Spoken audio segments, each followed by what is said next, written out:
First, this is where your master connects, and then it's held on by a bolt, which looks like this.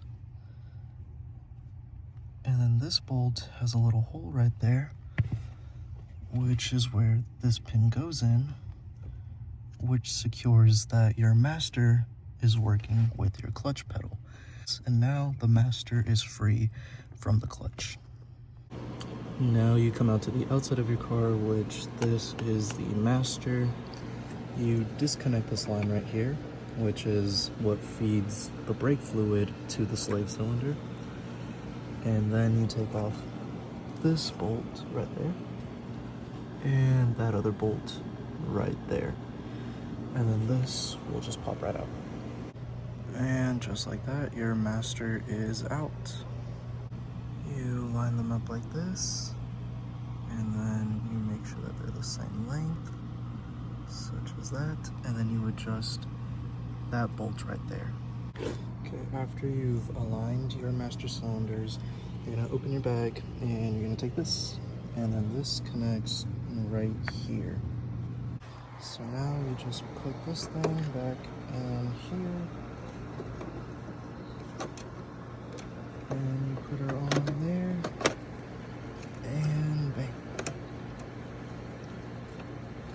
After you've put her on right there, take your bolts, and you just start putting them back into place right here, and this bottom one right there. Alright, now that your master cylinder is secure in place, not going anywhere, your master, and then this connects right here to your clutch, and then you put in the bolt right there, and then you put the pin back on. Your master cylinder is attached to your clutch pedal, and it's not going anywhere. So now we can proceed to the slave. This is your slave cylinder. I had already replaced mine, but you just disconnect these two bolts and then disconnect this line right here. And now you put on your new slave cylinder, and then I am going to be connecting this hose and not using the original one anymore. And then after you hand tighten this bolt on right here with both washers onto the slave cylinder, you're gonna run this line through here, following the original, and then looping it out all the way back to the top of the engine bay. After you run the line from back there to here, through the firewall, as you can see right there, you run it underneath your brake booster, from right there, down through there, ensuring that you avoid getting it caught up in your steering rack column, because if you get it caught up in your steering rack column, that's going to cause the system to fail, and it's going to get all twirled up, and then it's just not going to work. Run it through here, down through there, and then finally you connect it up here. You ensure that these two connections are tight with a 14mm wrench.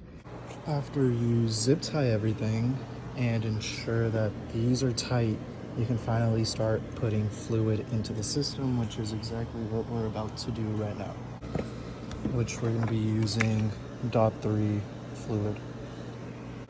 You can see now that there is fluid in the system, and now we're going to start hitting the clutch pedal.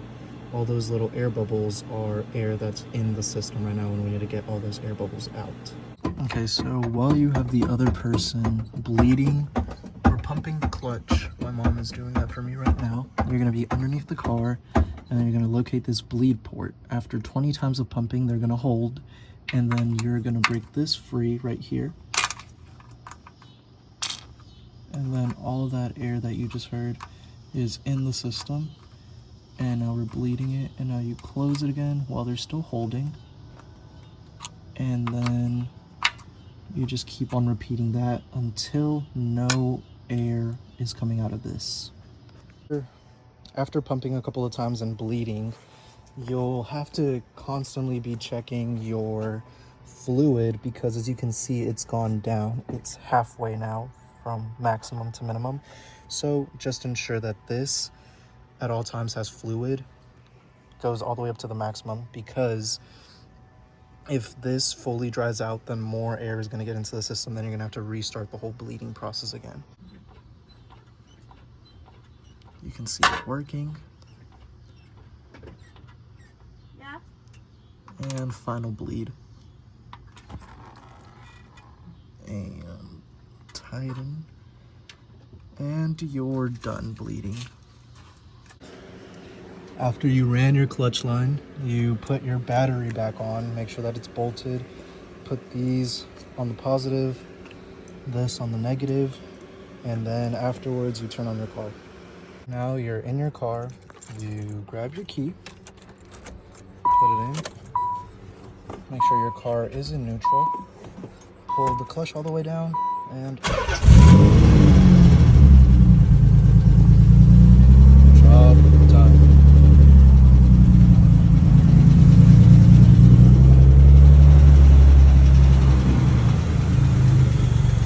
And she's working.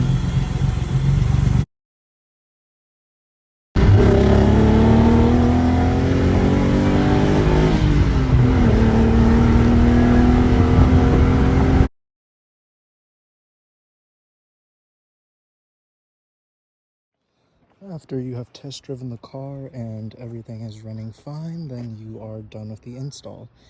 And thank you for watching my video.